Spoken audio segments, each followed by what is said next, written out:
And we are live. Guys, I'm so excited about this, but I always get excited about podcasting. But tonight I have a guy who, man, this guy is absolutely passionate about fishing as I am. But what I'm jealous about is he's going on 500 days. I said that 500 days of continuous fishing. I have never done that. Not even when I was in the Air Force, man. We had exercise, we had all kinds of things we had to do that wouldn't allow me to fish every day. And he is up there in the land of smallmouth. I just love the areas that these guys come from, land of walleyes, whitetails, smallmouths, all kinds of cool stuff up north. And I just love it. In fact, he likes the Northland so much, he calls his guide service Due North Fishing. I have none other than the man, the myth, the legend, Mitch Metcalf. How you doing tonight, Mitch? Wonderful, Jay. Thank you so much for having me. I really appreciate it. Man, Mitch, we already have, man, my good buddy Cajun Rob has already commented. He said baller. And coming from Rob, man, that is a compliment. I said, that Mitch Metcalf's going to come and talk smallmouth. Right. Rob likes smallmouth. Presentations. Yeah, exactly. Right. Exactly. So tell us a little bit about Due North Fishing. You guide year round, don't you? That is correct. And I do the majority of my season on Blue Marsh Lake in Reading, Pennsylvania. And then I typically shift over to the Susquehanna River over the winter period. Oh, man. Yeah. It kind of offers a little bit of river and a little bit of lake. I feel like they're slightly different, but they can be fished very similarly too. Man, smallmouth and is the Susquehanna River, is it clear water or is it green water or what?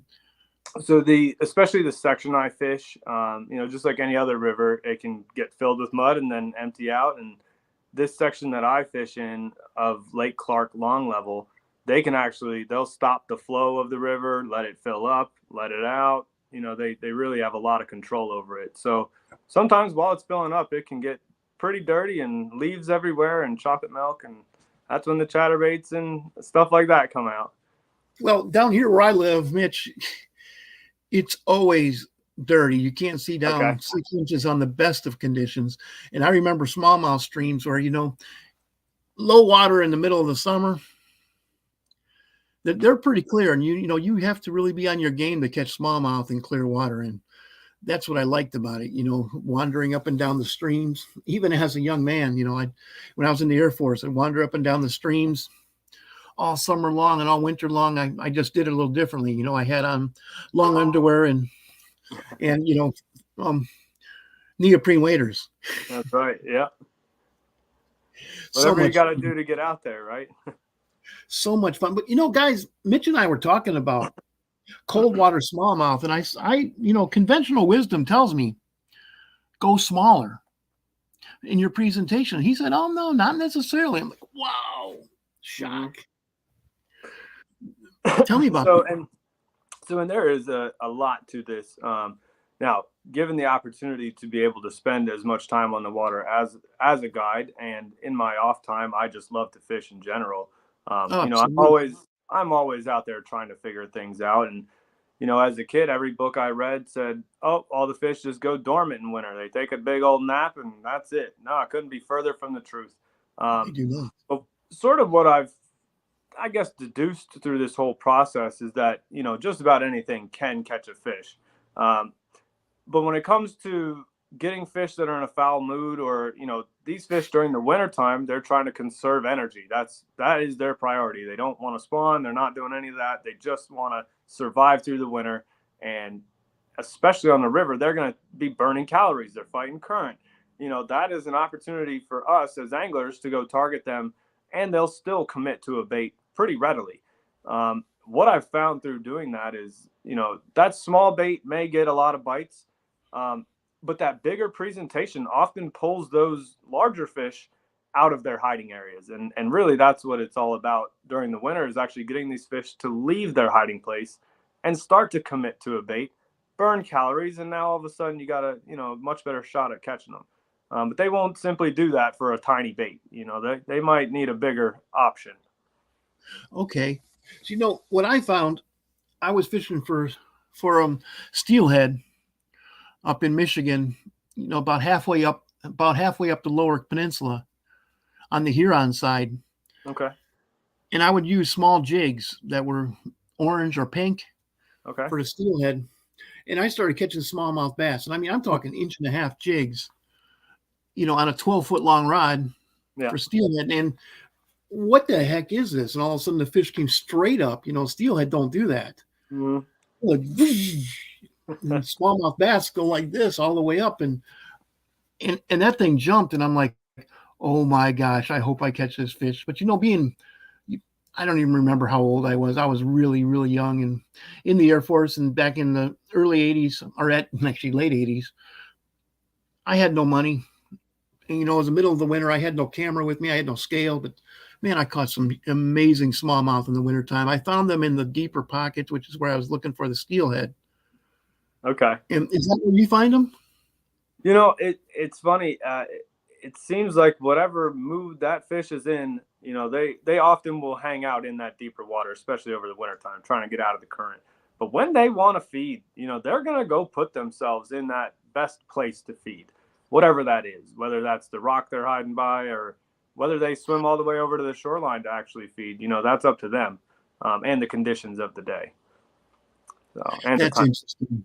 That's interesting, man, because I just have not had the opportunities you've had.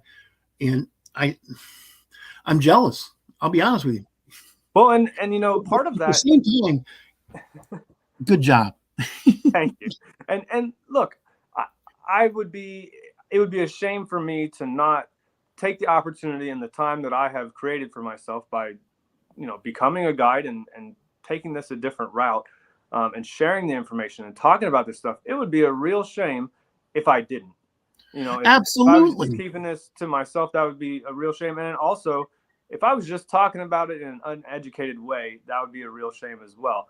I feel like a ton of information can be gained just by watching YouTube. But then to go take that a step further and work one-on-one with an individual and spend some time breaking it down and confirming that they did something right or, all these little things, boy, it can really straighten that learning curve when you actually go out to try to find fish on your own. And that's really what this is all about, passing it along. Absolutely. I completely agree with you. So in the wintertime, do you take your boat out? Absolutely. Yeah. Okay. You take it out in the Susquehanna River and just. Correct. So it's, and again, the section that I fish is more like a lake. It is a dammed up sort of reservoir section of the Susquehanna. It's not free flowing. So it is fairly deep. There's, most of what I'm fishing is 12 to 14 foot. There's no exposed rocks or anything. This is all underwater, features that I've found using sonar, side image, even 2D sonar, just to find things out away from the beaten path that, other people may not be fishing. Okay. We have a question from the audience. He said, what's your preference on line and size? Great question. Now, unfortunately, that will all have to go down to what techniques are you using. Just as an example here, the difference between, I just happen to have these two baits here. I have a 2.8 inch bait and a 6-inch bait. Now, the 2.8 inch bait, I'm probably going to be throwing on, 10 or 12 pound. I prefer P-line fluoroclear. And then for that bigger bait, I'm throwing a 15-pound P-line fluoroclear. Just keep it simple. This is not super expensive line, but it is greatly abrasion resistant. So coming through rocks and stuff. I tend to use a slightly stretchier line than, let's say braid or fluorocarbon, simply because when I'm coming through rocks, I want to be able to skip up over them. I don't just want to get jammed into them and locked down. And I feel like that's a huge difference. So if to answer your line question, 10 to 12 is generally a good option for, keeping your bait down, but then having some type of give, that fluoroclear or even a mono line with braid backing can give you the same effect. But for it to be able to sponge over the bottom is very important. And you don't get quite as stuck either.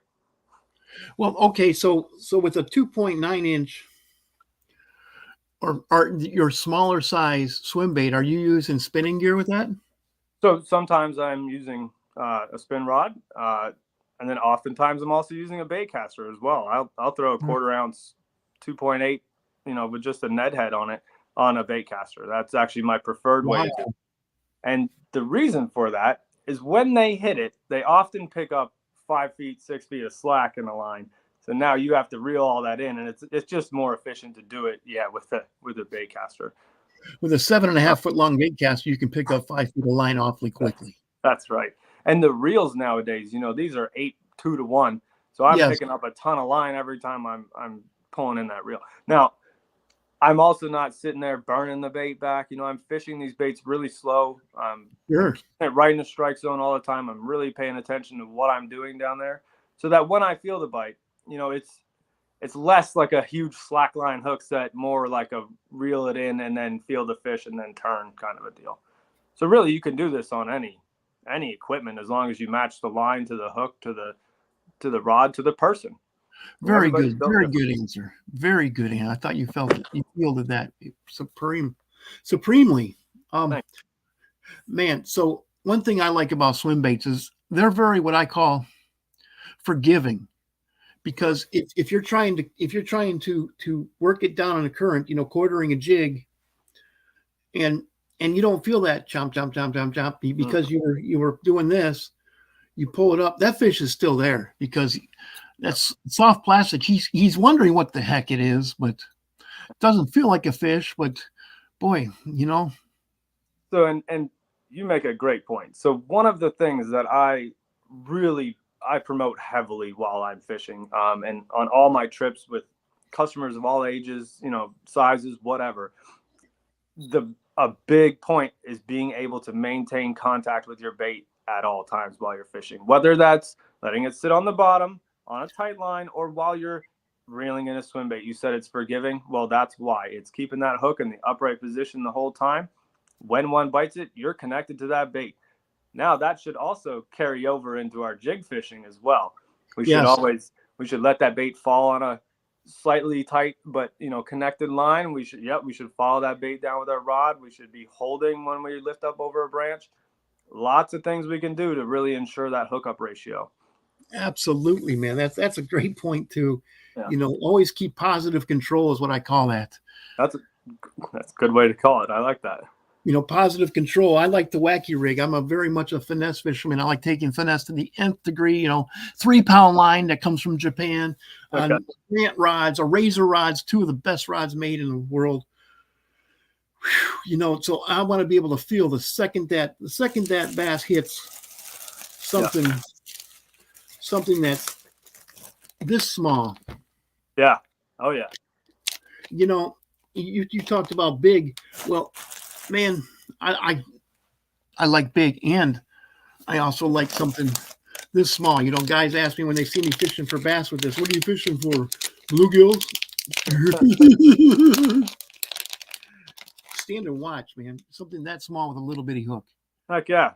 I know a guy fishing as much as you do. If they see something like this, just that's an opportunistic predatory response. It might not be a feeding response.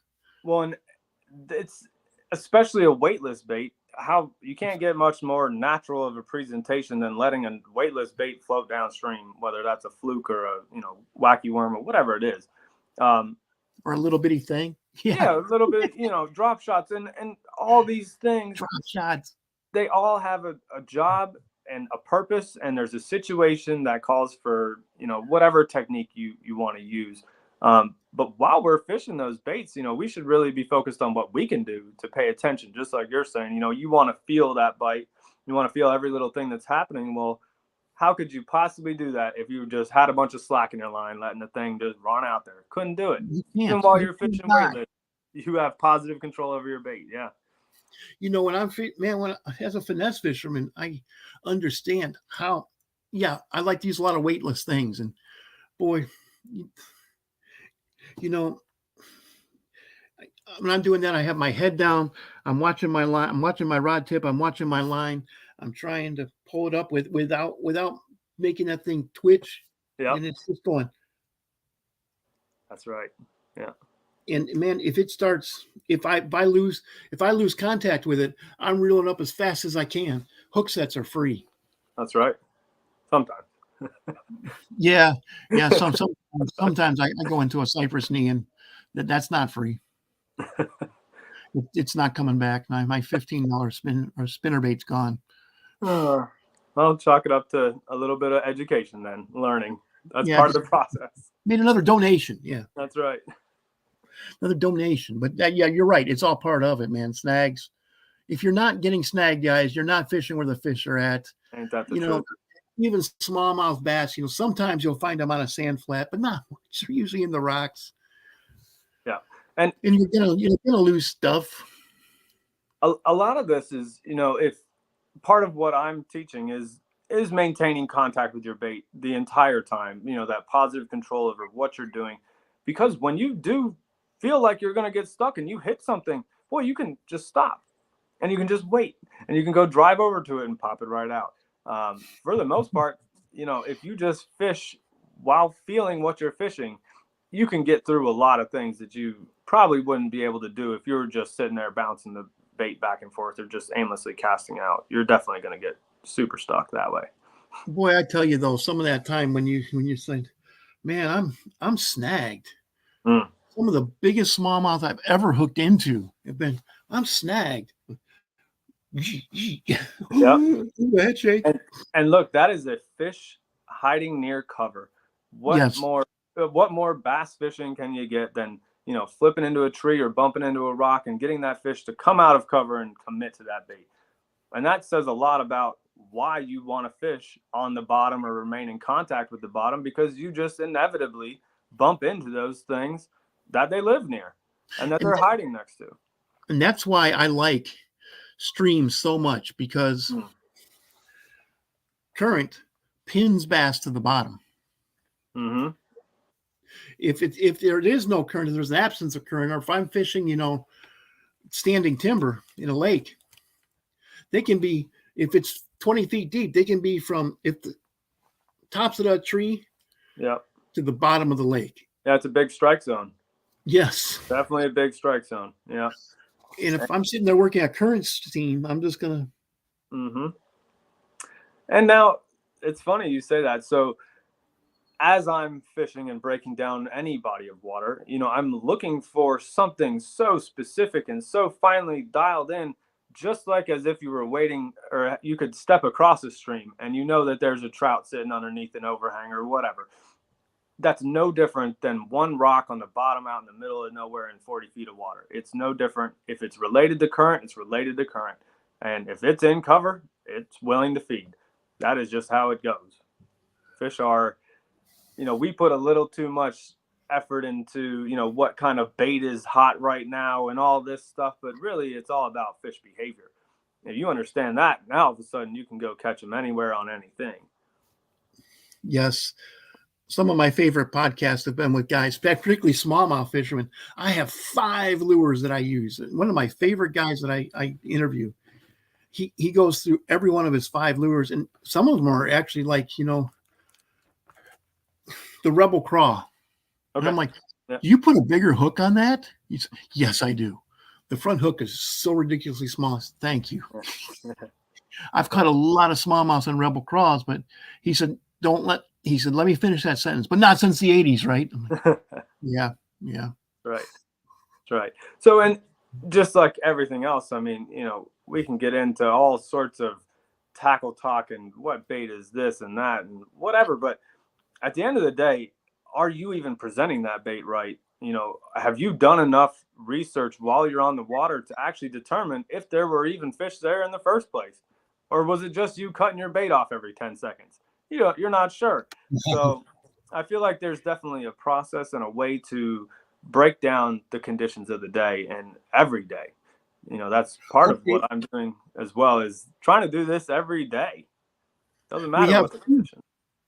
We have 2, actually 3 now. Wow.